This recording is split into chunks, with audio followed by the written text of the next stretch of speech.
মানুষ তো বাঁচেই স্বপ্ন নিয়ে, যে আমি এরকম ছিলাম, আমাকে ওই জায়গায় যেতে হবে।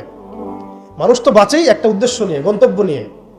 আপনার লাইফের একটা গন্তব্য আছে, আপনি এই জিনিস অ্যাচিভ করতে চান এবং আপনি সেই পথে হাঁটছেনও, পরিশ্রম করছেন, আল্লাহ চাইতে একদিন আপনি অ্যাচিভ করবেন ইনশাআল্লাহ।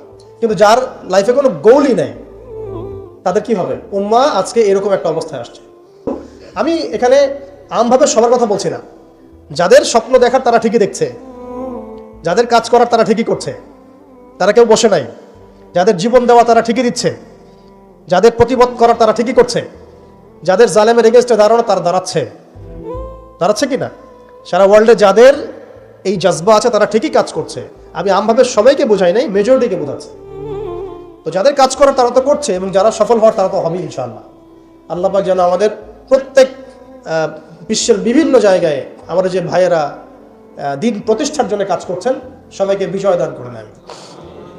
এখন সময় আমাদের হাতে অল্প, আমি শেষ করবো এখান থেকে। এখানে আসেন, আমি যে কথাটা বলতে যাচ্ছিলাম যে সিরাতের আদলে নবী সাল্লাল্লাহু আলাইহি ওয়াসাল্লাম এইভাবে দাওয়াতের কাজ করার পরে সবর করে, ধৈর্য ধরে, প্রয়োজনে হিজরত করে, তারপরে আবার মদিনা রাষ্ট্র কায়েম করেছেন।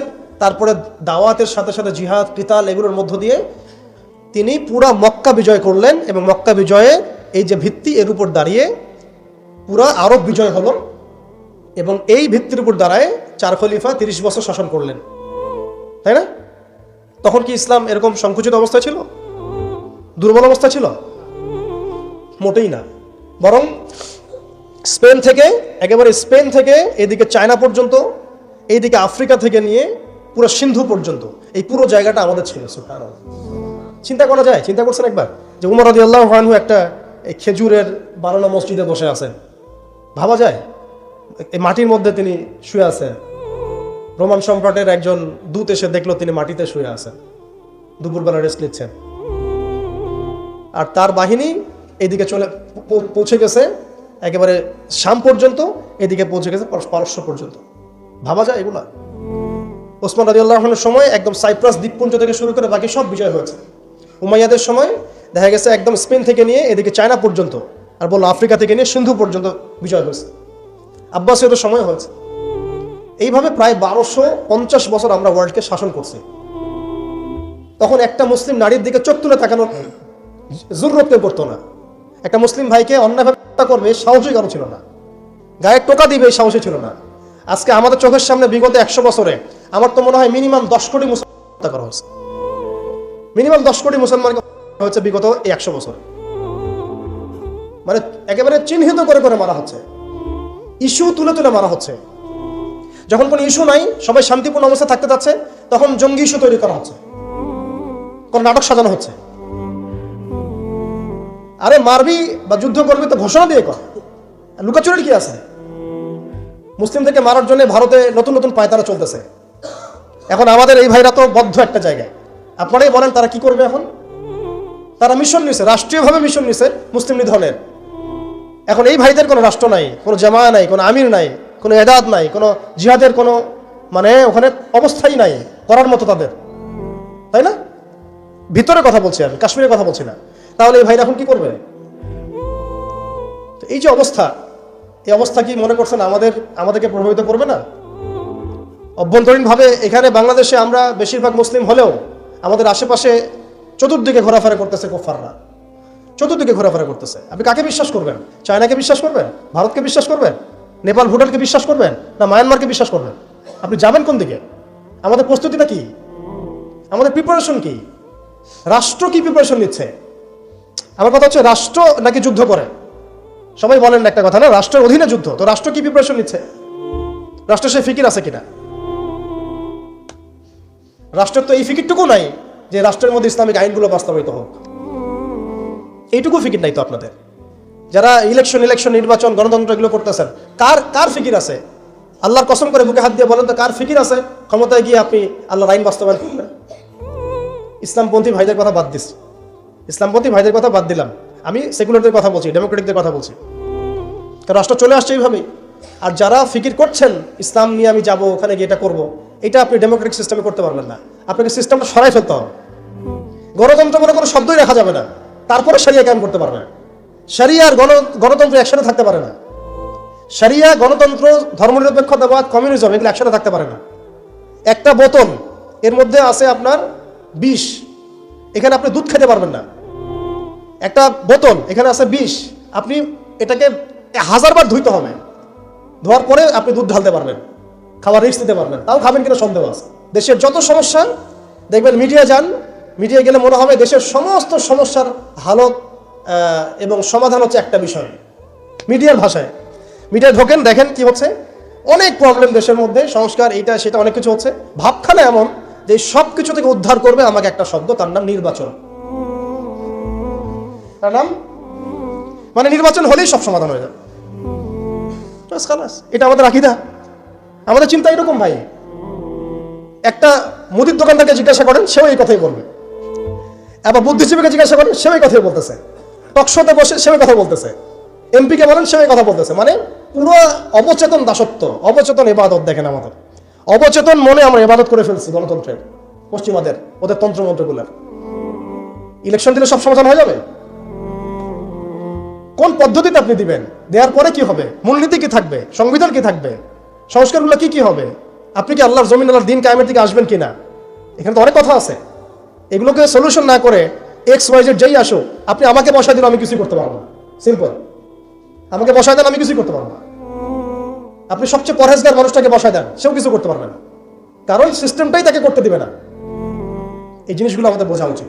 উম্মার সংকটগুলো এইভাবে আমাদের আইডেন্টিফাই করতে হবে। যে অনেক লম্বা হয়ে যাচ্ছে, হয়তো আমি শেষ করে দিই এখন। শেষ করি ভাই, অনেক লম্বা করা যাবে না, নামাজের ব্যাপার আছে। এখানে আমাদের ওই হারানো ঐতিহ্যটাকে আমরা বুঝতে পারলাম, আমরা কোথায় ছিলাম, কোথায় ছিলাম আমরা, এটা কি বুঝতে পারছেন? এখন দেখেন আমরা আসি কোথায়। এখন আসি কোথায়? এক বাক্যে, আমাদের সারা ওয়ার্ল্ডে কোনো খিলাফা স্টেট নাই, 1 নাম্বার কথা। 2 নাম্বার, নাই তো নাই, জেরুজালেম আমাদের হাতে ছিল, ওইটাও আমাদের কাছ থেকে কেড়ে নেওয়া হয়েছে। তারপরে আমাদেরকে এরকম 57টা পিস পিস রাষ্ট্রে ভাগ করা হয়েছে, ওই খেলাফা রাষ্ট্রকে বাদ দিয়ে। এবং প্রত্যেকটা রাষ্ট্রের মধ্যে মোনাফেক শাসক বসায় দেওয়া হয়েছে। একদম খোলামেলা বলে দিল, প্রত্যেকটা রাষ্ট্রের মধ্যে ম্যাক্সিমাম মোনাফেক শাসক বসায় দেওয়া হয়েছে, যারা নিজেরাই পশ্চিমাদের হয়ে সার্ভ করবে এবং আল্লাহর জমিনে তাগুত কায়েম করবে, আল্লাহর জমিনে তাগুত কায়েম করবে। এবং করেছে তারা এটা। তাগুত কি তারা তো বুঝে না, তাগুত মানে শয়তান। যেখানে আল্লাহর বিধান চলে না, ওখানে শয়তানের বিধান চলে, সিম্পল। এটা 1000 জন বুদ্ধিজীবী মিলেও যদি একটা সংবিধান লিখে আর সেখানে আল্লাহ বিরোধী আইন থাকে, সেটা তাগুত। সেটার নাম কি? তাগুত। এই তাগুত মানে শয়তান। কেউ যদি ওর প্রতি ইমানদার হয়ে মারা যায়, জাহান্নামে যাবে। কেউ যদি ওর প্রতি ইমানদার হয়ে মারা যায়, সরাসরি জাহান্নামে যাবে ইনশাআল্লাহ, কারণ সে তাগুতের দাসত্ব করছে। আর আমাদেরকে বলাই হয়েছিল, ওয়ামা ইয়াকফুর বিত্তাগুত ওয়া ইউমিন বিল্লাহ ফাকাদ ইসতামসাকা বিল উরওয়াতিল ওয়াথকা লা ইনফিসামা লাহা ওয়াল্লাহু সামিউন আলিম। সূরা বাকারায় 256 নম্বর আয়াত পড়ে দেখ, বাসায় গিয়ে আয়াতুল কুরসির পড়ে আছে। তাগুতকে কুফরি না করা পর্যন্ত কেউ মুমিন হইতে পারে না। তাগুতের সাথে কুফরি না করা পর্যন্ত কেউ মুমিন হইতে পারবে না, এটাই বাস্তব। এখন এইভাবে আমাদেরকে ভাগ করা হয়, মুনাফিক শাসক বসায় দেওয়া হয়। শুধু তাই না, প্রত্যেকটা কান্ট্রির মধ্যে ওই 4 দেবতা 5 দেবতা ঢুকাই দেওয়া হয়েছে, ওই যে বললাম আগে। তারপরে একটা ডিপার্টমেন্ট ধরে ধরে তারা ধ্বংস করছে, একটা ডিপার্টমেন্ট ধরে ধরে। রাজনীতি ধ্বংস করছে, ইসলামিক রাজনীতি সরাই দিছে। অর্থনীতি ধ্বংস করছে, সুদ ঢুকাই দিছে। তার মধ্যে ঘুষ আছে, ইনফ্লেশন আছে, দুর্নীতি আছে, এগুলো তো আছেই।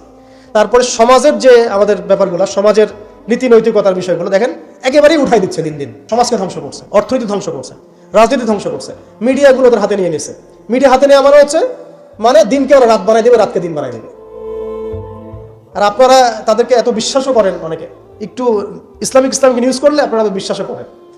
আসার সময় যে আমরা মাওয়াদি আসলাম, ওখানে দেখবেন একটা পোস্টার আছে বড় করে, সেটাতে লেখা আছে যে ওই যে আবু সাইদের ছবি দেওয়া আছে, দিয়ে আছে কি নতুন বাংলাদেশে স্বাগতম না এরকম কিছু একটা, নিচে লেখা আছে প্রথম আলো। দেখেন এদের চরিত্র দেখেন।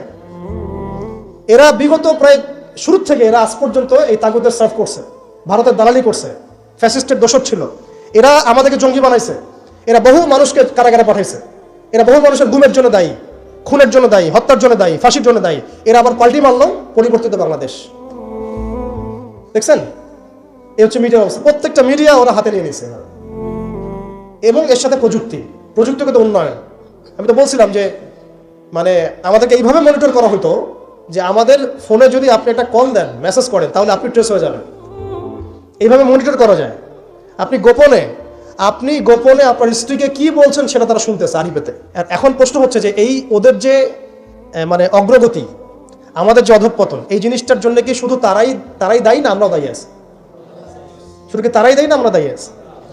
আমরা আমাদের আগে দোষগুলো খুঁজে বের করব, আমরা নিজেরা আমাদের আগে ল্যাকিংসগুলোকে খুঁজে বের করব। আপনি দেখবেন, খুঁজতে থাকেন, প্রথম ল্যাকিংস পাবেন আপনি আমি, বেশিরভাগ মানুষই জীবনের মৌলিক উদ্দেশ্য থেকে সরে গেছে। আমরা দুনিয়াদার হয়ে গেছি ভাই। আমরা এই দুনিয়াতে এইভাবে থাকার জন্য আসি নাই। আল্লাহ পাক আমাদেরকে পাঠাইছেন এই দুনিয়াতে দুইটা কাজ দিয়ে। একটা হচ্ছে আল্লাহর ইবাদত করতে হবে এবং তার জমিনে দিন কায়েম করতে হবে। এখানে আমি অন্য কোনো উদ্দেশ্য আসি নাই, আমরা মুসাফির এখানে সবাই। আল্লাহ পাক বলেছেন, ওয়া মা খালাকতুল জিন্না ওয়াল ইনসা ইল্লা লিয়াবুদুন। আর ইন তানসুরুল্লাহ ইয়ানসুরকুম ওয়া ইউসাব্বিত আকদামাকুম ওয়ালা তামুতুন্না ইল্লা ওয়া আনতুম মুসলিমুন। কতগুলো আয়াত আছে। ইন্নাল্লাহা লা ইউগাইয়িরু মা বিকওমিন হাত্তা ইউগাইয়িরু মা বিআনফুসিহিম। আয়াতের পর আয়াত বলা যাবে। আমাদেরকে এই দুনিয়াতে পাঠানো হয়েছে দুইটা কাজ। আমাদেরকে আল্লাহর ইবাদত করতে হবে এবং আল্লাহর জমিনে তার দিন কায়েম করতে হবে। এটা আমাদের কাজ, বাকি সবকিছু গৌণ, এগুলো মুখ্য কাজ, মেইন। এবং আমাদেরকে দিন দেওয়া হয়েছে কেন? হুয়াল্লাযী আরসালা রাসূলাহু বিল হুদা ওয়া দীনিল হক লিইয়ুযহিরাহু আলা দ্বীনি কুল্লি। এই দিনটা আল্লাহ পাক দিয়েছেন এই কারণেই যাতে এই দিন অন্য সমস্ত দিনের উপর জয়লাভ করে। তো জয়লাভ কখন করবে? যখন আমরা ফিকির করবো তখন। এটা কি আব্রাহার যুগ যে আবাবিল পাখি এসে পাথর ছুড়বে? বলেন, এখন পাথর আপনাকে আমাকে ছুড়তে হবে? এটা তো আব্রাহার যুগ না। নবী সাল্লাল্লাহু আলাইহি ওয়াসাল্লাম শুধু দোয়া দিয়েই কি সব হয়েছে? দোয়ার সাথে চেষ্টা করেন নাই তিনি? এমনকি বদর যুদ্ধের দিনও তিনি কূপ দখল করলেন, ভালো জায়গাটাতে শিবির গাড়লেন, সৈন্য বিন্যাস করলেন। সবকিছু যখন ঠিকঠাক মতো হয়ে গেল, তারপরে বৃষ্টি আসলো আল্লাহর পক্ষ থেকে, তিনি দোয়া করা শুরু করলেন। এই দোয়ায় আল্লাহ পাক ফেরেশতা নাজিল করলেন। তাহলে কি আমাদের কাছে একমুখী না? সবকিছু করতে হবে। এখন আমাদেরকে এই ল্যাকিংসগুলোকে খুঁজে বের করতে হবে। আমাদের ল্যাকিংস কোথায়? এই ইমানের দুর্বলতা, জীবনের উদ্দেশ্যে দুর্বলতা। আমরা দুনিয়াদার হয়ে গেছি, ভোগবিলাসী হয়ে গেছি, আমরা আমাদের ঐতিহ্য ভুলে গেছি, আমাদের শেকড় ভুলে গেছি, আমলে ঘাটতি হয়ে গেছে, হারামখোর হয়ে গেছি, আমরা জেনাকার হয়ে গেছি, আমরা ফ্রি মিক্সিং করতেছি, পরকীয়া করতেছি, ঘুষ খাচ্ছি, দুর্নীতি করতেছি, সুদ খাচ্ছি। আমরা করতেছি এগুলো পশ্চিমারা করতেছে না। আমাদের ল্যাকিংসগুলোকে আমাদেরকে দূর করতে হবে। ইলমের ঘাটতি হচ্ছে, আমলের ঘাটতি হচ্ছে, আলেমদের সাথে সোহবত নাই, তাসকিয়া নাই, পড়াশোনা নাই। কি করতেছি ভাই আমরা? আসলে কি জন্য আসছি আর কি করতেছি? এইখান থেকে ভবিষ্যৎটা হচ্ছে এই যে ইনশাআল্লাহ এই দিন বিজয় লাভ করবেই। আমরা নবী মুহাম্মদ সাল্লাল্লাহু আলাইহি ওয়াসাল্লামের জীবনী থেকে দেখতে পাচ্ছি যে এমন একটা সময় আজকে থেকে প্রায় 1400 বছর আগে চলে গেছে, যে সমাজটা একদম আইয়ামে জাহিলিয়াতে পরিপূর্ণ ছিল। সেখানে তাওহীদ ছিল না, সুন্নাহ ছিল না, আখিরাত ছিল না, রিসালাত ছিল না। মানুষ লাত, উজ্জা, হবল, মানাত এগুলোর উপাসনা করত, মূর্তি পূজা করত। মানুষ সুদ খেত, মানুষ জেনা ব্যভিচার করত, বেশি বেশি মদ পান করত, গোত্রীয় হানাহানিতে লিপ্ত ছিল, নারী জাতির অবমাননায় লিপ্ত ছিল। এমনকি তারা মাদকদ্রব্য নিয়ে দিনরাত সময় কাটাতো। মানে এমন একটা সমাজ ব্যবস্থা আমরা দেখেছি 1400 বছর আগে, যে সময়টাকে ইতিহাস দুইটা শব্দে আইডেন্টিফাই করেন, আইয়ামে জাহিলিয়া। এক কথায় আইয়ামে জাহিলিয়া, অন্ধকারের যুগ। অন্ধকারের যুগ, দ্য এজ অফ ডার্কনেস, অন্ধকারের যুগ।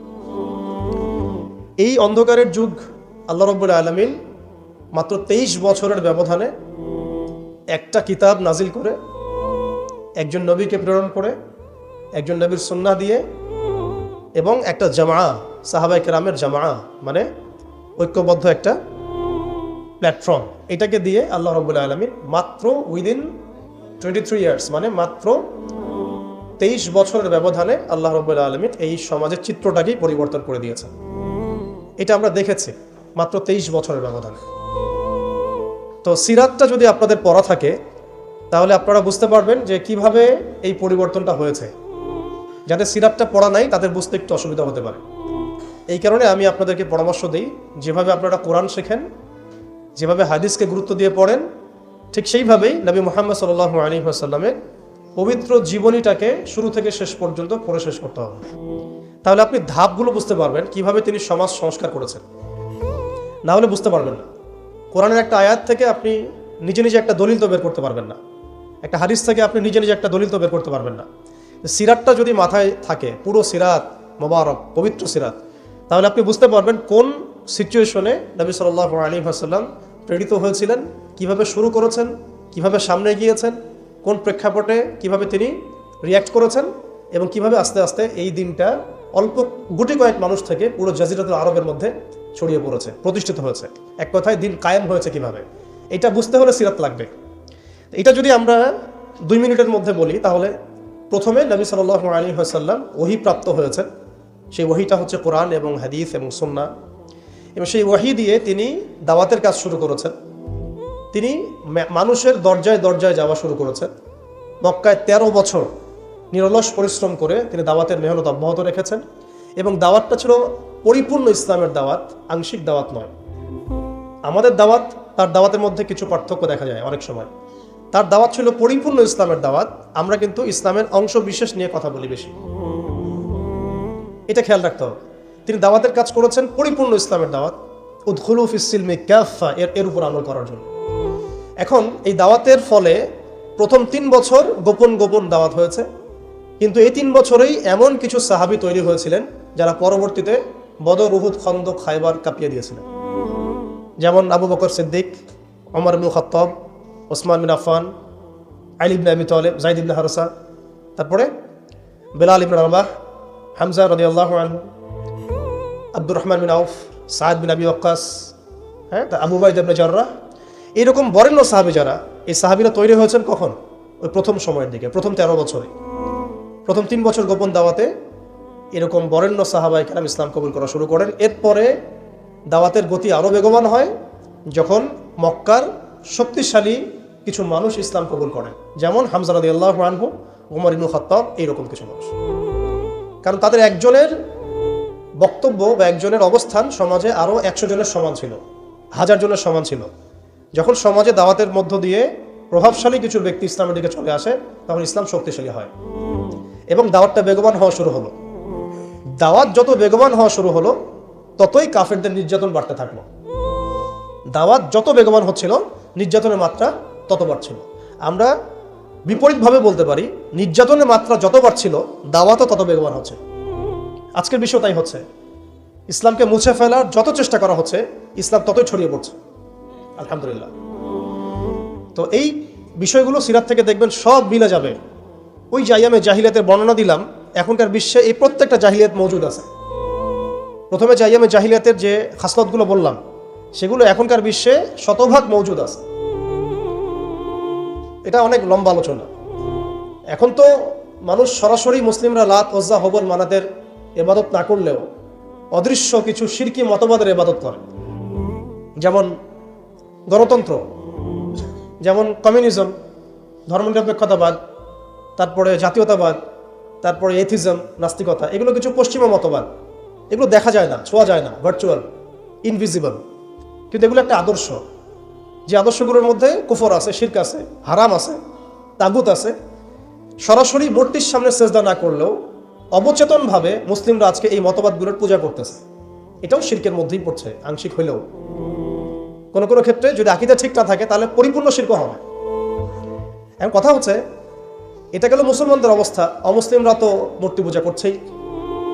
বিশ্বের বেশিরভাগ মানুষ এখন দেখা যাচ্ছে খ্রিস্টান ধর্মাবলম্বী, যারা ঈসা আলাইহিস সালামকে আল্লাহর পুত্র সাব্যস্ত করছে, নাউযুবিল্লাহি মিন যালিক। ইহুদিরা ওজাইর আলাইহিস সালামকে আল্লাহর পুত্র সাব্যস্ত করছে। আর মালউন যারা, মালউন মুশরিক, তারা কি করছে এটা তো আপনারা দেখতেই পাচ্ছেন। তারা লক্ষ কোটি দেবতার পূজা করছে, প্রকৃতি পূজা করছে।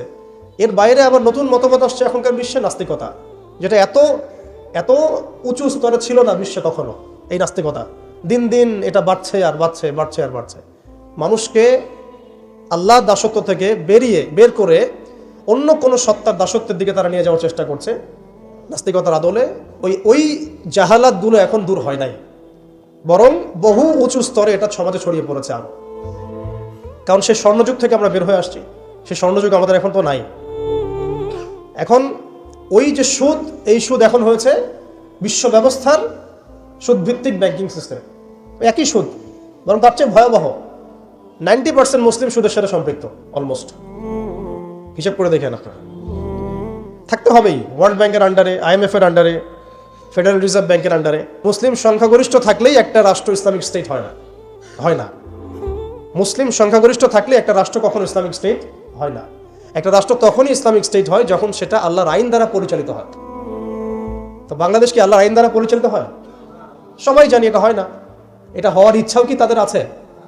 যারা লিডিং রোল প্লে করে তাদের তো ইচ্ছাও নাই, কারণ তারা মনে করে যে ইসলামিক আইন দিয়ে যদি রাষ্ট্র চলে তাহলে রাষ্ট্র নাকি মৌলবাদী রাষ্ট্র হয়ে যাবে, পশ্চিমারা রাগ করবে, আমেরিকা আব্বু মাইন্ড করবে, ভারত নাকি খেপে যাবে, এগুলো তারা মনে করে। এই জুজুর ভয় তারা আমাদেরকে দেখায়, এগুলো সব জুজুর ভয়। অথচ রাসূলুল্লাহ সাল্লাল্লাহু আলাইহি ওয়াসাল্লাম যখন মদিনা রাষ্ট্র কায়েম করেছেন, তখন বিশ্বে রোমানরা পরাশক্তি ছিল, পারস্যরা পরাশক্তি ছিল। মদিনা রাষ্ট্রের আয়তন এতটুকু ছিল, ছোট না, খুব বড় রাষ্ট্র ছিল না, ছোট একটা রাষ্ট্র, জনসংখ্যাও কম। মদিনার মধ্যে বনু কুরাইজা, বনু কাইনুকা, বনু নাজির আছে, পাশে আবার কিছু পত্তলিকও আছে, মদিনার ভিতরে আবার মুনাফিকরাও আছে। তাদের অস্তিত্বের উপরেই মদিনা রাষ্ট্র কায়েম হলো এবং সেখানে আল্লাহ পাকের বিধান বাস্তবায়িত হলো। কই, তখন তো আমরা এভাবে চিন্তা করি নাই যে রোমানরা খেপে যাবে, পার্সিয়ানরা খেপে যাবে। ওরা তখন সংখ্যার দিক থেকে, অস্ত্রের দিক থেকে, জনবলের দিক থেকে, মানে আপনার সার্বভৌমত্বের দিক থেকে মুসলিমদের চেয়ে অনেক শক্তিশালী ছিল। কিন্তু কোনো মুসলিম তো এভাবে চিন্তা করে নাই যে আল্লাহর জমিন, আল্লাহর আইন বাস্তবায়িত করলে ওরা আমাদের উপর খেপে যাবে, তেরে আসবে। আর আসলেই বাকি যে কয়েকবার তেরে আসছে, সে কয়েকবার তারা নাকানি চুবানি খেয়ে বিতাড়িত হয়েছে। আমরা সেই রোমানদেরকে ডিফিট করেছিলাম, সেই পার্সিয়ানদেরকে ডিফিট করেছি, সেই রোম সাম্রাজ্য, সিরিয়া, শাম, এগুলো আমরা বিজয় করেছি, সে পারস্য আমরা বিজয় করেছি। যারা আমাদের এগেনস্টে দাঁড়ানোর চেষ্টা করেছে, আল্লাহ পাক ধুলা মারিয়ে উড়িয়ে দিয়েছিলেন। কই, তখন তো আমাদেরকে এত নেগেটিভ চিন্তা করতে হয় নাই, ব্যাকফুট চিন্তা করতে হয় নাই। এখন হয় কেন? বিকজ আমরা সেই ঈমান, সেই তাকওয়া, সেই আকীদা, সেই আমল, সেই মানহাজের মধ্যে নাই। As simple as that. আমরা এখন সেই অবস্থায় নাই, ঈমানের দিক থেকে, আমলের দিক থেকে, তাসকিয়ার দিক থেকে, জামাআর দিক থেকে। সবচেয়ে বড় কথা হচ্ছে দিন পালনের দিক থেকে, আর কি দিন বোঝা এবং পালন করার দিক থেকে আমরা ওই জায়গায় নাই। আমরা দেখুন দিন পালন করছি আংশিক, যতটুকু আমার পক্ষে পসিবল হচ্ছে আংশিক, বুফের মতো আমরা মনে করছি, যেটা ইচ্ছা নিব, যেটা ইচ্ছা নিব না। দিন তো বুফে না। উদখুলু ফিস সিলমি কাফা মানে হচ্ছে দিনে আমাকে পরিপূর্ণরূপে প্রবেশ করতে হবে। যখন যেটা আমার সামনে আসবে আমাকে সেটা করতে হবে। ফরজ হয়েছে নামাজ পড়তে হবে, যাকাত ফরজ হলে যাকাত দিতে হবে, হজ ফরজ হলে হজ করতে হবে। আমার এখানে অপশনাল কোনো থিঙ্কিং এর তো সুযোগ নাই। পর্দা ফরজ হলে পর্দা করতে হবে, ইভেন জিহাদ ফরজ হলে জিহাদও করতে হবে। যেটা ফরজ হবে সেটা করতে হবে, যেটা ওয়াজিব সেটা করতে হবে, যেটা সুন্নাহ সেটা আমল করতে হবে। এখানে তো আমার অপশন নাই যে আল্লাহ আমি পর্দাটুকু বাদ দিয়ে দাও আমার জন্য, নাউজুবিল্লাহ, আমার জন্য মদটাকে হালাল করে দাও, নাউজুবিল্লাহ, আমার জন্য জেনাকে হালাল করে দাও, নাউজুবিল্লাহ। এটা কি সম্ভব? কিন্তু আমরা এই সিস্টেমগুলোর মধ্য দিয়ে আল্লাহর হালালকে হারাম করছি, হারামকে হালাল করছি। তো আমি বলছিলাম ওই জাহালাতের এই না সুদভিত্তিক সিস্টেম দূর হয়েছে, আর না সেই মাদক দূর হয়েছে, আর না সেই শিরক দূর হয়েছে, আর না গোত্রীয় হানাহানি দূর হয়েছে। গোত্রীয় হানাহানি কি দূর হয়েছে? না। এখন হানাহানি গণতান্ত্রিক ভাষায় করলে জায়েজ, তাই না? গণতান্ত্রিক লেভেল দিয়ে হানাহানি, মারামারি, কাটাকাটি, মিছিল, মিটিং, শোডাউন, রাস্তায় কোপাকুপি সব জায়েজ। কিন্তু ইসলামের পরিভাষায় যদি আমরা জিহাদ ফি সাবিলিল্লাহ বলি, তাহলে আটকে ওঠে বাপরে বাপ কি অবস্থা, তাহলে মৌলবাদী, জঙ্গিয়া, সন্ত্রাস। ছাত্ররা যা করেছিল জুলাইয়ে, এই কাজটার 10%ও যদি দাড়িটুপি বলাটা করতো, তাহলে মনে হয় বাংলাদেশেও সব মসজিদ সিলগালা মেরে দিত, সব মাদ্রাসা সিলগালা করে দিত, তাই না? মানে গণতান্ত্রিক পরিভাষায় এই ফিতনাগুলো জায়েজ, তাই না? ফিতনা মানে পরীক্ষা, ফিতনা মানে শব্দ কি? পরীক্ষা। এই পরীক্ষাই তো আমরা। কিন্তু ইসলামিক পরিভাষা যদি আমরা ইবাদত বলি, ইসলামিক পরিভাষা একটা ইবাদত, সেটা নাজায়েজ হয়ে যাচ্ছে। আর গণতান্ত্রিক পরিভাষায়, তথাকথিত এই গণতান্ত্রিক রাষ্ট্রে এবং গণতান্ত্রিক এই বিশ্বে, এগুলোকে তারা জায়েজ করে নিয়েছে। এই সিস্টেমগুলো আমাদেরকে কখনোই সেই হারানো ঐতিহ্য ফিরাই দিবে না। এই সিস্টেমগুলোর মধ্য দিয়েও কখনো ইসলাম কায়েম করা সম্ভব নয়।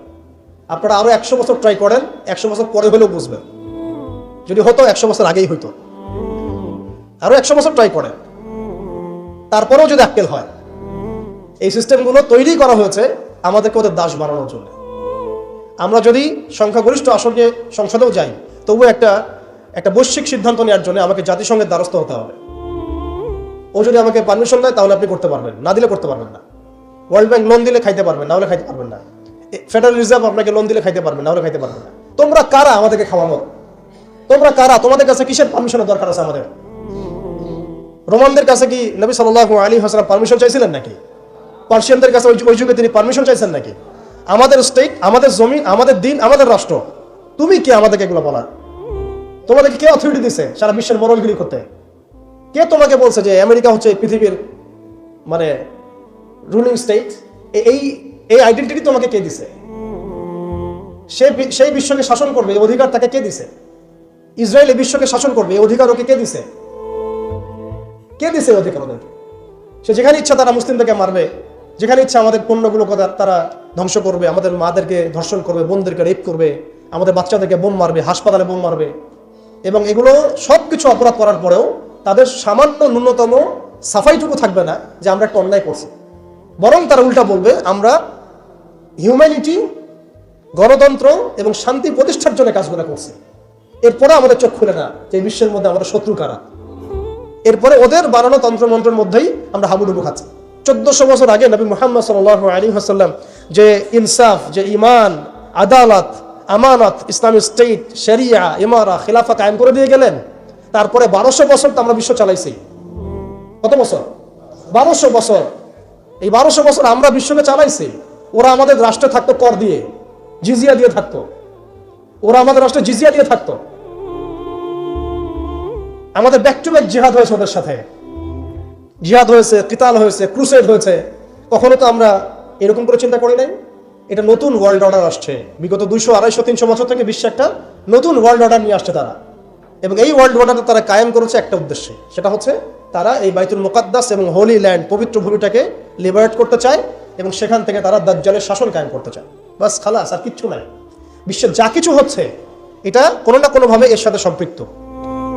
ওদের জাতিসংঘ তৈরি করা, ওদের এই ব্যাংকিং সিস্টেম, ওদের এই পলিটিক্যাল সিস্টেমগুলা, খিলাফাকে ধ্বংস করা, মুসলিমদেরকে এইভাবে টুকরা টুকরা করে বিভক্ত করে ফেলা, মুসলিমদেরকে নিধন করা, ওদের সামরিক যে উন্নতি, হ্যাঁ, ওদের জনসংখ্যা, ওদের যে প্রযুক্তিগত উন্নয়ন, সব কিছু দেখবেন আস্তে আস্তে আস্তে আস্তে ওই বাইতুল মুকাদ্দাস থেকেই থাকবে।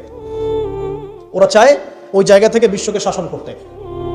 ওরা চায় ওই জায়গা থেকে বিশ্বকে শাসন করতে। এবং ইসরায়েল নিজস্ব একটা রাষ্ট্র না, একটা প্রক্সি রাষ্ট্র। তাকে জন্ম দিয়েছে ব্রিটেন, তাকে জন্ম দিয়েছে ব্রিটেন, ওকে ভরণ পোষণ দিয়েছে ব্রিটেন। তারপরে ওকে আজকে বড় করেছে, এই যৌবনে নিয়ে আসছে আমেরিকা, পশ্চিমারা। খালাস, ও একা কিছু ছিল না। কি উদ্দেশ্যে? কারণ তারা তাদের যে গন্তব্য সেটা সম্পর্কে সচেতন। তারা তাদের ধর্মগ্রন্থে এখনো লেখা আছে যে তালমুদ নামক কিতাবে যে শেষ জামানায় ওদের একজন মিসায়া আসবে। মিসায়া, আমরা বলি মাসিহ, তারা বলে মিসায়া। যে মিসায়া আসলে পরে তারা জেরুজালেম থেকে পুরো বিশ্বকে শাসন করবে। জেরুজালেম এক্স্যাক্টলি নাই, আসছে হোলি ল্যান্ড। তো হোলি ল্যান্ডের কেন্দ্র তো জেরুজালেমই আর কি। সেই হিসেবে বললাম হোলি ল্যান্ডটা কি মিশরের নীলনদ থেকে ইরাকের ইউফ্রেটিস নদী পর্যন্ত, মিশর থেকে ইরাক, এই পুরো জায়গাটা ওরা উন্মুক্ত করতে চায়। করতেছে কিনা? করতেছে কিনা? একটু একটু একটু একটু করে তারা এই মিশনের দিকে হেঁটে যাচ্ছে। এবং যারাই ওদের পথে বাধা দেবে তাদেরকে তারা ধ্বংস করে ফেলবে। আরবের মোনাফেকরা এমনি তাদের তাবেদার হয় নাই, কারণ ওদেরকে তারা এই ভয়ে, জুজুর ভয়ে রেখে দিয়েছে। বিশ্বাস করেন, এই FBI, তারপর CIA, বাকি যারা যারা ওদের গোয়েন্দা সংস্থারা আছে, এরা সবাই কোনো না কোনোভাবে আরবকে নিয়ন্ত্রণ করছে। শুধু তাই না, ওদের আদলে প্রত্যেকটা সেকুলার মুসলিম কান্ট্রিকে সাজানো হচ্ছে। ওই ধাঁচেই সামরিক বাহিনীগুলো কাজ করছে। তাদের মিশন আমরা সার্ভ করতেছি, তাদের মিশন মুসলিমরা সার্ভ করতেছে।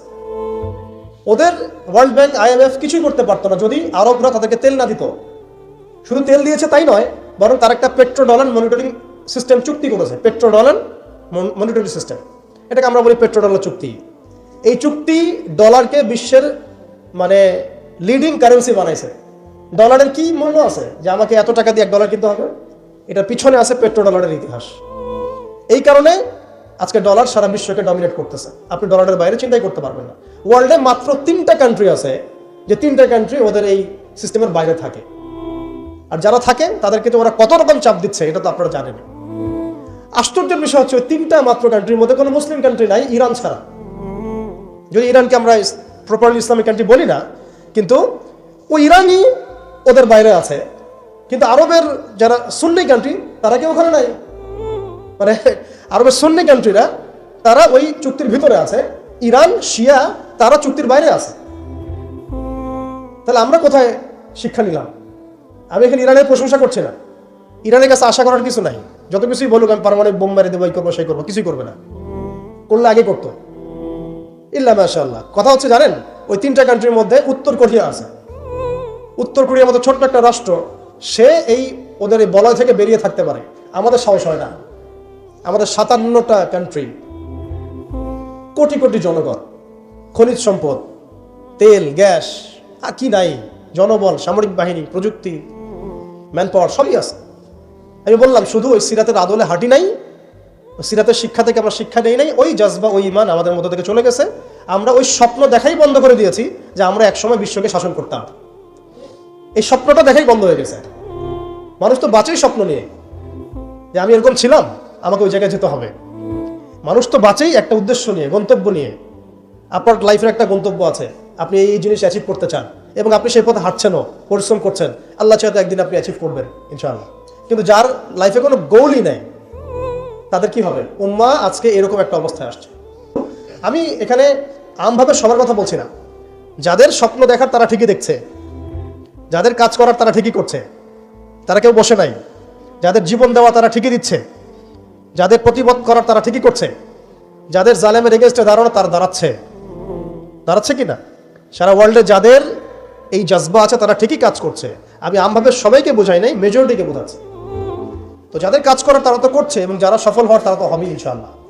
আল্লাহ পাক যেন আমাদের প্রত্যেক বিশ্বের বিভিন্ন জায়গায় আমাদের যে ভাইয়েরা দিন প্রতিষ্ঠার জন্য কাজ করছেন, সবাইকে বিজয় দান করে নেন। এখন সময় আমাদের হাতে অল্প, আমি শেষ করবো এখান থেকে।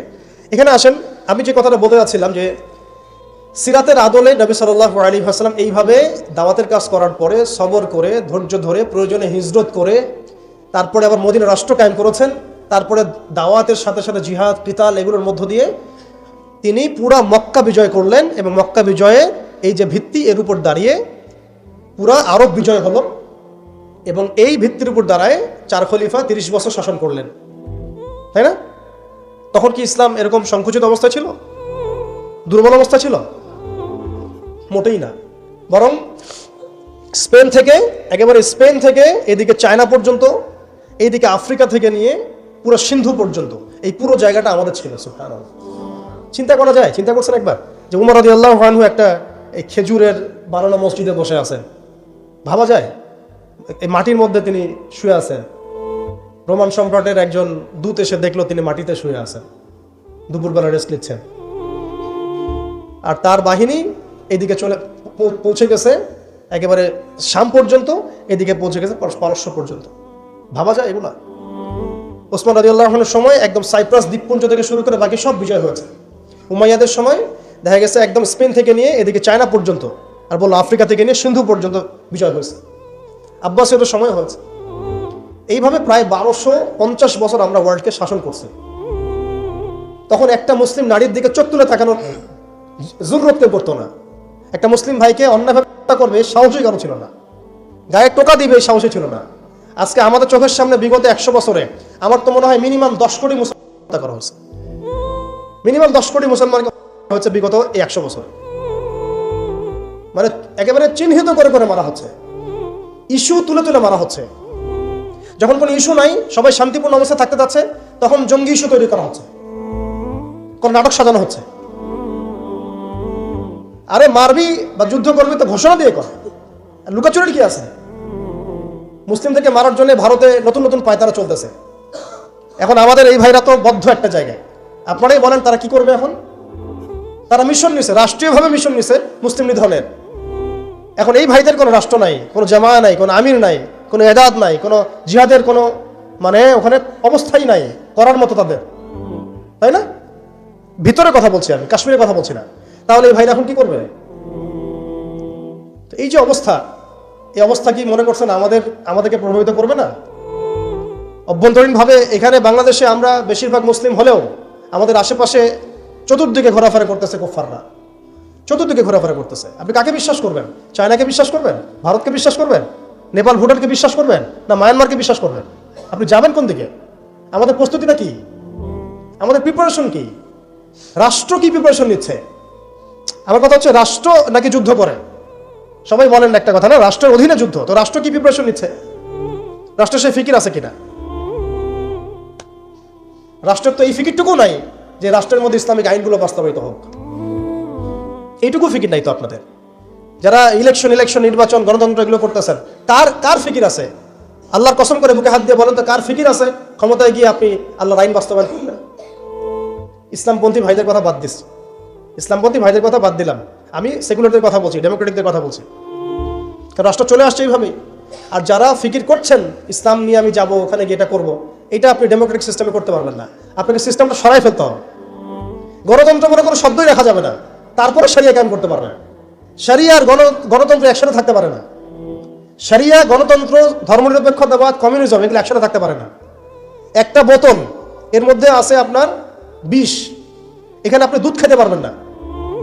একটা বোতল, এখানে আছে বিষ, আপনি এটাকে 1000 বার ধুইতে হবে, ধোয়ার পরে আপনি দুধ ঢালতে পারবেন, খাবার রিস্ক নিতে পারবেন। তাও খাবেন কিনা সন্দেহ আছে। দেশের যত সমস্যা দেখবেন, মিডিয়া যান, মিডিয়া গেলে মনে হবে দেশের সমস্ত সমস্যার হালত এবং সমাধান হচ্ছে একটা বিষয়, মিডিয়ার ভাষায়। মিডিয়ায় ঢোকেন, দেখেন কি হচ্ছে, অনেক প্রবলেম দেশের মধ্যে, সংস্কার, এইটা সেটা অনেক কিছু হচ্ছে।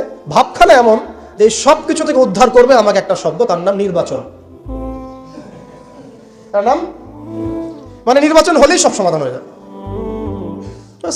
এটা আমাদের আকীদা, আমাদের চিন্তা এরকম ভাই। একটা মুদির দোকানদারকে জিজ্ঞাসা করেন, সেও এই কথাই বলবে। আবার বুদ্ধিজীবীকে জিজ্ঞাসা করেন, সেও এই কথাই বলতেছে। টকশোতে বসে সেও কথা বলতেছে। এমপিকে বলেন, সেও কথা বলতেছে। মানে পুরো অবচেতন দাসত্ব, অবচেতন ইবাদত। দেখেন আমাদের অবচেতন মনে আমরা ইবাদত করে ফেলছি গণতন্ত্রের, পশ্চিমাদের, ওদের তন্ত্রমন্ত্রগুলার। ইলেকশন দিলে সব সমাধান হয়ে যাবে? কোন পদ্ধতিতে আপনি দিবেন? দেওয়ার পরে কি হবে? মূলনীতি কি থাকবে? সংবিধান কি থাকবে? সংস্কারগুলো কি কি হবে? আপনি কি আল্লাহর জমিন, আল্লাহর দিন কায়েমের দিকে আসবেন কিনা? এখানে তো অনেক কথা আছে। এগুলোকে সলিউশন না করে XYZ যেই আসো, আপনি আমাকে বসায় দিলে আমি কিছুই করতে পারবো না। সিম্পল, আমাকে বসায় দেন, আমি কিছুই করতে পারবো না। আপনি সবচেয়ে পরহেজগার মানুষটাকে বসায় দেন, সেও কিছু করতে পারবে না, কারণ সিস্টেমটাই তাকে করতে দিবে না। এই জিনিসগুলো আমাদের বোঝা উচিত। উম্মার সংকটগুলো এইভাবে আমাদের আইডেন্টিফাই করতে হবে। যে অনেক লম্বা হয়ে যাচ্ছে, হয়তো আমি শেষ করে দিই এখন। শেষ করি ভাই, অনেক লম্বা করা যাবে না, নামাজের ব্যাপার আছে। এখানে আমাদের ওই হারানো ঐতিহ্যটাকে আমরা বুঝতে পারলাম, আমরা কোথায় ছিলাম, কোথায় ছিলাম আমরা, এটা কি বুঝতে পারছেন? এখন দেখেন আমরা আসি কোথায়। এখন আসি কোথায়? এক বাক্যে, আমাদের সারা ওয়ার্ল্ডে কোনো খিলাফা স্টেট নাই, 1 নাম্বার কথা। 2 নাম্বার, নাই তো নাই, জেরুজালেম আমাদের হাতে ছিল, ওইটাও আমাদের কাছ থেকে কেড়ে নেওয়া হয়েছে। তারপরে আমাদেরকে এরকম 57টা পিস পিস রাষ্ট্রে ভাগ করা হয়েছে, ওই খেলাফা রাষ্ট্রকে বাদ দিয়ে। এবং প্রত্যেকটা রাষ্ট্রের মধ্যে মোনাফেক শাসক বসায় দেওয়া হয়েছে। একদম খোলামেলা বলে দিল, প্রত্যেকটা রাষ্ট্রের মধ্যে ম্যাক্সিমাম মোনাফেক শাসক বসায় দেওয়া হয়েছে, যারা নিজেরাই পশ্চিমাদের হয়ে সার্ভ করবে এবং আল্লাহর জমিনে তাগুত কায়েম করবে, আল্লাহর জমিনে তাগুত কায়েম করবে। এবং করেছে তারা এটা। তাগুত কি তারা তো বুঝে না। তাগুত মানে শয়তান। যেখানে আল্লাহর বিধান চলে না, ওখানে শয়তানের বিধান চলে, সিম্পল। এটা 1000 জন বুদ্ধিজীবী মিলেও যদি একটা সংবিধান লিখে আর সেখানে আল্লাহ বিরোধী আইন থাকে, সেটা তাগুত। সেটার নাম কি? তাগুত। এই তাগুত মানে শয়তান। কেউ যদি ওর প্রতি ইমানদার হয়ে মারা যায়, জাহান্নামে যাবে। কেউ যদি ওর প্রতি ইমানদার হয়ে মারা যায়, সরাসরি জাহান্নামে যাবে ইনশাআল্লাহ, কারণ সে তাগুতের দাসত্ব করছে। আর আমাদেরকে বলাই হয়েছিল, ওয়ামা ইয়াকফুর বিত্তাগুত ওয়া ইউমিন বিল্লাহ ফাকাদ ইসতামসাকা বিল উরওয়াতিল ওয়াসকা লা ইনফিসামা লাহা ওয়াল্লাহু সামিউন আলিম। সূরা বাকারায় 256 নম্বর আয়াত পড়ে দেখবেন, বাসায় গিয়ে আয়াতুল কুরসির পড়ে আছে। তাগুতকে কুফরি না করা পর্যন্ত কেউ মুমিন হইতে পারবে না। তাগুতের সাথে কুফরি না করা পর্যন্ত কেউ মুমিন হইতে পারবে না, এটাই বাস্তব। এখন এইভাবে আমাদেরকে ভাগ করা হয়, মুনাফিক শাসক বসায় দেওয়া হয়। শুধু তাই না, প্রত্যেকটা কান্ট্রির মধ্যে ওই 4 দেবতা 5 দেবতা ঢুকাই দেওয়া হয়েছে, ওই যে বললাম আগে। তারপরে একটা ডিপার্টমেন্ট ধরে ধরে তারা ধ্বংস করছে, একটা ডিপার্টমেন্ট ধরে ধরে। রাজনীতি ধ্বংস করছে, ইসলামিক রাজনীতি সরাই দিয়েছে। অর্থনীতি ধ্বংস করছে, সুদ ঢুকাই দিয়েছে। তার মধ্যে ঘুষ আছে, ইনফ্লেশন আছে, দুর্নীতি আছে, এগুলো তো আছেই। তারপরে সমাজের যে আমাদের ব্যাপারগুলো, সমাজের নীতি নৈতিকতার বিষয়গুলো দেখেন একেবারেই উঠাই দিচ্ছে দিন দিন। সমাজকে ধ্বংস করছে, অর্থনীতি ধ্বংস করছে, রাজনীতি ধ্বংস করছে, মিডিয়াগুলো ওদের হাতে নিয়ে নিছে। মিডিয়া হাতে নেওয়া মানে হচ্ছে, মানে দিনকে ওরা রাত বানাই দেবে, রাতকে দিন বানাই দেবে। আর আপনারা তাদেরকে এত বিশ্বাসও করেন, অনেকে একটু ইসলামিক নিউজ করলে আপনারা বিশ্বাসও করেন। আসার সময় যে আমরা মাওয়াদি আসলাম, ওখানে দেখবেন একটা পোস্টার আছে বড় করে, সেটাতে লেখা আছে যে ওই যে আবু সাইদের ছবি দেওয়া আছে কি, নতুন বাংলাদেশে স্বাগতম না, এরকম কিছু একটা। নিচে লেখা আছে প্রথম আলো। দেখেন এদের চরিত্র দেখেন। এরা বিগত প্রায় শুরু থেকে এরা আজ পর্যন্ত এই তাগুতের সার্ভ করছে, ভারতের দালালি করছে, ফ্যাসিস্টের দোষর ছিল। এরা আমাদেরকে জঙ্গি বানাইছে, এরা বহু মানুষকে কারাগারে পাঠাইছে, এরা বহু মানুষের গুমের জন্য দায়ী, খুনের জন্য দায়ী, হত্যার জন্য দায়ী, ফাঁসির জন্য দায়ী। এরা আবার পাল্টি মারল পরিবর্তিত বাংলাদেশ।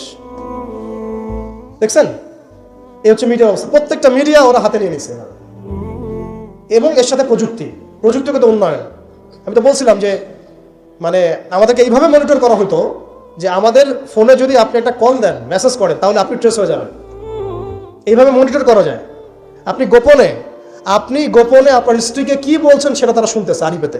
এখন প্রশ্ন হচ্ছে যে এই ওদের যে মানে অগ্রগতি, আমাদের যে অধঃপতন, এই জিনিসটার জন্য কি শুধু তারাই দায়ী না আমরাও দায়ী আছি? শুধু কি তারাই দায়ী না আমরা দায়ী আছি? আমরা আমাদের আগে দোষগুলো খুঁজে বের করব। আমরা নিজেরা আমাদের আগে ল্যাকিংসগুলোকে খুঁজে বের করব। আপনি দেখবেন, খুঁজতে থাকেন, প্রথম ল্যাকিংস পাবেন আপনি, আমি, বেশিরভাগ মানুষই জীবনের মৌলিক উদ্দেশ্য থেকে সরে গেছে। আমরা দুনিয়াদার হয়ে গেছি ভাই। আমরা এই দুনিয়াতে এইভাবে থাকার জন্য আসি নাই। আল্লাহ পাক আমাদেরকে পাঠাইছেন এই দুনিয়াতে দুইটা কাজ দিয়ে। একটা হচ্ছে আল্লাহর ইবাদত করতে হবে এবং তার জমিনে দিন কায়েম করতে হবে। এখানে আমি অন্য কোনো উদ্দেশ্য আসি নাই। আমরা মুসাফির এখানে সবাই। আল্লাহ পাক বলেছেন, ওয়া মা খালাকতুল জিন্না ওয়াল ইনসা ইল্লা লিয়াবুদুন। আর ইন তানসুরুল্লাহ ইয়ানসুরকুম ওয়া ইউসাব্বিত আকদামাকুম ওয়া লা তামুতুন্না ইল্লা ওয়া আনতুম মুসলিমুন। কতগুলো আয়াত আছে। ইন্নাল্লাহা লা ইউগাইয়িরু মা বিকওমিন হাত্তা ইউগাইয়িরু মা বিআনফুসিহিম। আয়াতের পর আয়াত বলা যাবে আমাদেরকে এই দুনিয়াতে পাঠানো হয়েছে দুইটা কাজ। আমাদেরকে আল্লাহর ইবাদত করতে হবে এবং আল্লাহর জমিনে তার দিন কায়েম করতে হবে। এটা আমাদের কাজ, বাকি সবকিছু গৌণ, এগুলো মুখ্য কাজ, মেইন। এবং আমাদেরকে দিন দেয়া হয়েছে কেন? হুয়াল্লাযী আরসালা রাসূলাহু বিল হুদা ওয়া দীনিল হক লিইয়ুযহিরাহু আলা দ্বীনি কুল্লি। এই দিনটা আল্লাহ পাক দিয়েছেন এই কারণেই যাতে এই দিন অন্য সমস্ত দিনের উপর জয়লাভ করে। তো জয়লাভ কখন করবে? যখন আমরা ফিকির করবো তখন। এটা কি আব্রাহার যুগ যে আবাবিল পাখি এসে পাথর ছুড়বে? বলেন, এখন পাথর আপনাকে আমাকে ছুড়তে হবে? এটা তো আব্রাহার যুগ না। নবী সাল্লাল্লাহু আলাইহি ওয়াসাল্লাম শুধু দোয়া দিয়েই কি সব হয়েছে? দোয়ার সাথে চেষ্টা করেন নাই তিনি? এমনকি বদর যুদ্ধের দিনও তিনি কূপ দখল করলেন, ভালো জায়গাটাতে শিবির গাড়লেন, সৈন্য বিন্যাস করলেন। সবকিছু যখন ঠিকঠাক মতো হয়ে গেল, তারপরে বৃষ্টি আসলো আল্লাহর পক্ষ থেকে, তিনি দোয়া করা শুরু করলেন। এই দোয়ায় আল্লাহ পাক ফেরেশতা নাজিল করলেন। তাহলে কি আমাদের কাছে একমুখী না সবকিছু করতে হবে? এখন আমাদেরকে এই ল্যাকিংসগুলোকে খুঁজে বের করতে হবে। আমাদের ল্যাকিংস কোথায়? এই ইমানের দুর্বলতা, জীবনের উদ্দেশ্যে দুর্বলতা। আমরা দুনিয়াদার হয়ে গেছি, ভোগবিলাসী হয়ে গেছি, আমরা আমাদের ঐতিহ্য ভুলে গেছি, আমাদের শেকড় ভুলে গেছি, আমলে ঘাটতি হয়ে গেছে, হারামখোর হয়ে গেছি, আমরা জেনাকার হয়ে গেছি, আমরা ফ্রি মিক্সিং করতেছি, পরকীয়া করতেছি, ঘুষ খাচ্ছি, দুর্নীতি করতেছি, সুদ খাচ্ছি, আমরা করতেছি। এগুলো পশ্চিমারা করতেছে না। আমাদের ল্যাকিংসগুলোকে আমাদেরকে দূর করতে হবে। ইলমের ঘাটতি হচ্ছে, আমলের ঘাটতি হচ্ছে, আলেমদের সাথে সোহবত নাই, তাসকিয়া নাই, পড়াশোনা নাই। কি করতেছি ভাই আমরা? আসলে কি জন্য আসছে আর কি করতেছি? এখান থেকে ভবিষ্যৎটা হচ্ছে এই যে ইনশাআল্লাহ এই দিন